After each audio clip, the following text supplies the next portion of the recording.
Mesdames, Messieurs, je remercie d'abord l'Académie suédoise et le Comité Nobel qui lui est attaché pour l'attention généreuse portée à mon œuvre littéraire, une œuvre que je ne prétends ni parfaite ni exempte d'erreurs, et que je ne considère que comme une tentative modeste, parfois réussie, parfois trébuchante, mais je puis dire qu'en toutes circonstances, je ne lui ai jamais ménagé ni effort ni sincérité.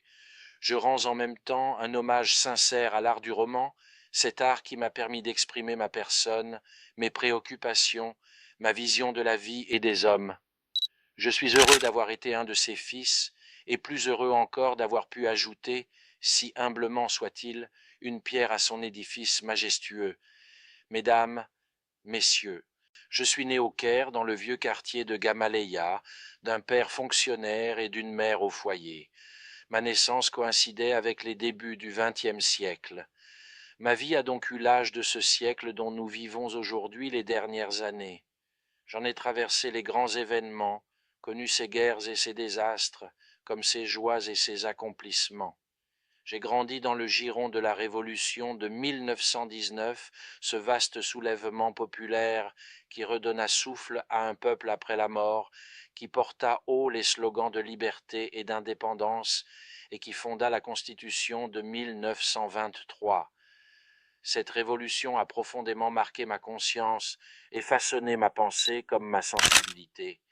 Mesdames, Messieurs, j'appartiens à la plus ancienne des civilisations, celle des pharaons, qui édifia la première monarchie centralisée de l'histoire et donna au monde sa première leçon de gouvernement juste. Lorsqu'un de ses rois proclama que la relation du souverain avec son peuple n'était pas celle d'un maître avec ses esclaves, mais d'un père avec ses enfants.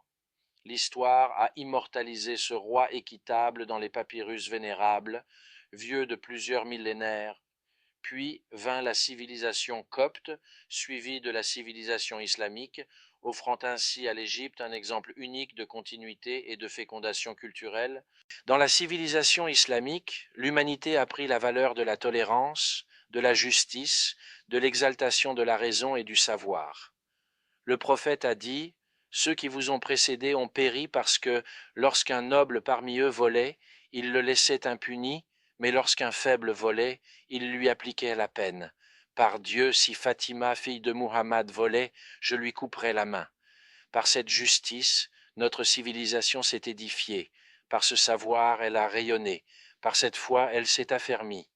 Mesdames, Messieurs, à travers son histoire longue et tourmentée, l'Égypte a subi bien des invasions et des occupations, mais toujours elle en est sortie plus forte, et de ses défaites elle a tiré une vigueur accrue. Lorsque j'écrivais mes romans, j'étais toujours habité par la quête des racines, de l'identité et du sens de l'existence humaine. Mon souci était de placer le lecteur devant un miroir fidèle, où il puisse voir son visage, ses problèmes, mais aussi ses possibles et ses rêves. J'ai eu le bonheur de vivre à une époque d'ouverture culturelle sur les littératures du monde. J'ai lu Shakespeare, Tolstoï, Dostoïevski. J'ai lu Goethe, Proust, Joyce, Kafka. J'ai lu Hemingway, Faulkner, Camus, Sartre et tant d'autres grands auteurs.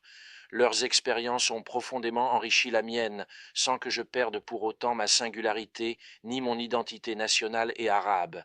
Mesdames, Messieurs, je vis à présent un moment décisif de mon existence, un moment où je sens que je ne représente pas seulement ma personne, mais mon pays, l'Égypte et ma grande patrie arabe.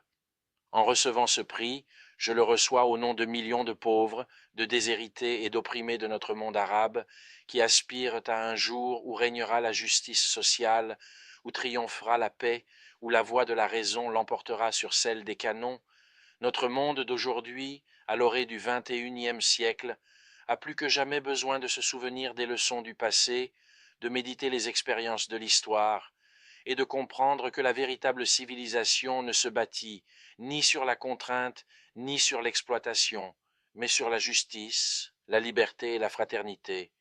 Mesdames, Messieurs, je renouvelle mes remerciements et ma gratitude à vous tous, et j'espère que cette distinction sera pour moi un aiguillon vers davantage de dons, et pour une nouvelle génération d'écrivains arabes un encouragement à poursuivre la flamme de la création, en défense de la dignité de l'homme et de son droit à la liberté, à la justice, à l'amour et à la beauté.